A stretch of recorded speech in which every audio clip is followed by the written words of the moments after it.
Everyone, I'm about to read to you a very special story.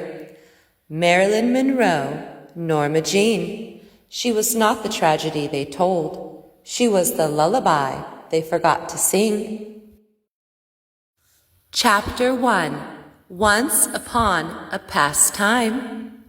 Once upon a past time, in a quiet place called Los Angeles, on a June morning kissed by sunlight and silence, an incredibly special girl was born. Her name was Norma Jean. She was the most beautiful girl the stars had ever seen, not just in face, but in feeling.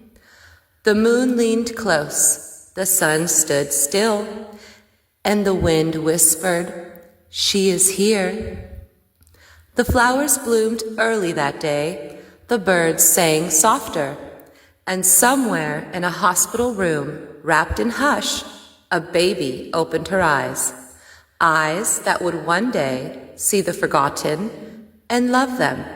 The stars gave her a duty to comfort the lonely, to make children smile, to carry lullabies in her voice and kindness in her hands. And so it began, not with fame, but with feeling. Chapter 2. The First Arrival. As she grew older, the stars watched with quiet pride. Norma Jean was no longer a baby wrapped in sunlight.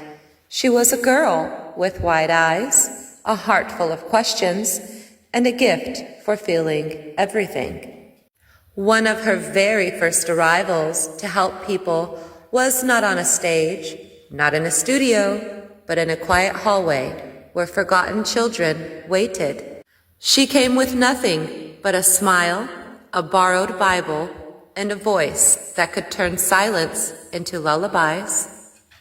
She sat beside a child who hadn't spoken in days. She didn't ask for a photo. She didn't ask for applause. She simply asked, "Would you like me to read to you?" And the child nodded. And that was the beginning. From that moment on, she followed her heart wherever it led, to orphanages, to hospitals, to quiet homes, and places where sorrow had settled in like dust. She brought sunlight, she brought feeling, she brought herself, and everything she touched began to bloom. Chapter 3. The Voice Behind the Curtain. She never marched with banners. She never shouted in the streets. But Marilyn Monroe, Norma Jean, used her voice like a candle in the dark. She saw injustice, not as politics, but as pain. And pain she understood. One of her most tender acts was for a woman whose voice could melt sorrow into a song. Ella Fitzgerald. Ella was barred from singing at the Mocambo Club. Too black, too bold, too brilliant. So Marilyn called the manager herself. "I'll sit front row every night," she said, "if you let her sing." And they did. Ella sang, the room filled, the walls bent towards justice, and Marilyn kept her promise. She didn't do it for headlines. She did it for harmony. She had grown up in Watts, in foster homes and orphanages, where skin color and sorrow were part of the wallpaper. She knew what it meant to be unseen. So she saw everyone. She read books they told her not to read. She befriended artists they told her to avoid. She loved without permission, and she believed deeply, instantly, and emotionally that every soul deserved the stage. She was not the tragedy they told. She was the lullaby they forgot to sing. And sometimes she was the quiet voice that made the world listen. Chapter 4. The Homes She Helped Build. By 1955, the world knew her name.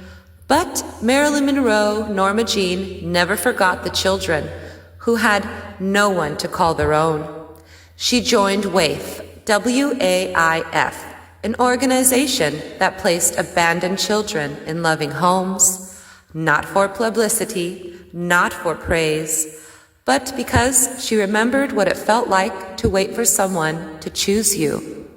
She had lived it. She had slept in orphanage beds, shared rooms with 26 other girls, and stared out windows, hoping for a future. So when Waif called, she answered with her whole heart. She stood beside Jane Russell, not as a star, but as a sister in kindness. They visited children, held their hands, read them stories, and helped them find families. Marilyn didn't just give her time. She gave her tenderness. She made every child feel seen. Every smile feel sacred. She knew that love wasn't a performance. It was a promise.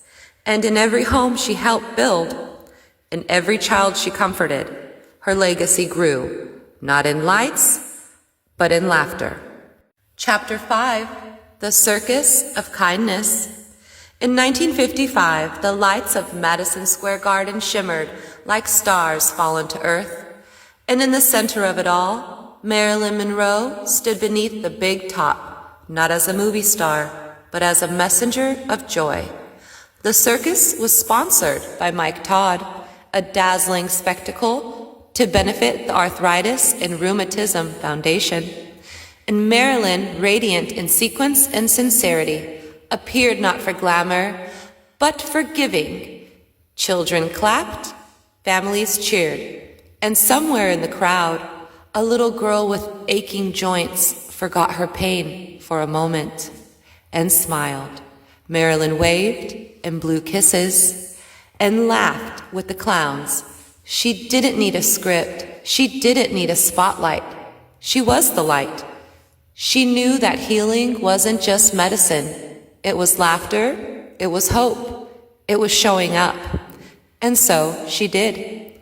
She danced with elephants, posed beside trapeze artists, and made magic out of moments. Because for Marilyn, kindness was never an act. It was her calling. Chapter 6, The Gift of Nourishment. In 1957, the lights dimmed, the curtains rose, and the world leaned in to watch the prince and the showgirl. But Marilyn Monroe, Norma Jean, was thinking of someone else. She had walked red carpets before, smiled for cameras, posed in gowns stitched with starlight. But this time, she gave the spotlight away. She donated her earrings from the world premiere to the Milk Fund for Babies because she remembered hunger. She remembered silence. She remembered the ache of being small in a world too big to notice. And so she gave not just money, but nourishment, security, a lullaby in a bottle. She didn't need applause. She needed children to thrive. She knew that fame could feed egos, but kindness could feed souls. And somewhere, a mother held her baby a little closer. A bottle warmed in her hands, and Marilyn's gift became a quiet miracle. She was not the tragedy they told. She was the lullaby they forgot to sing. And in every act of giving, she sang. Final chapter, the light she left behind. She was made to be kind, not sculpted by fame, but softened by sorrow, shaped by silence and lifted by love. Marilyn Monroe, Norma Jean, was never just a star. She was a giver, a comforter, a quiet miracle in a noisy world.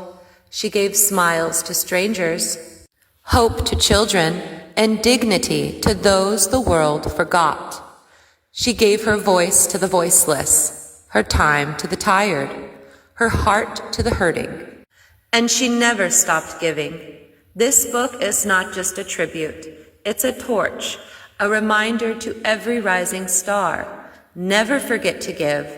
Always appreciate your fans. Always give back. Because kindness is the legacy that outshines every spotlight. Thank you for reading the kindest book about Marilyn Monroe. May her story inspire yours.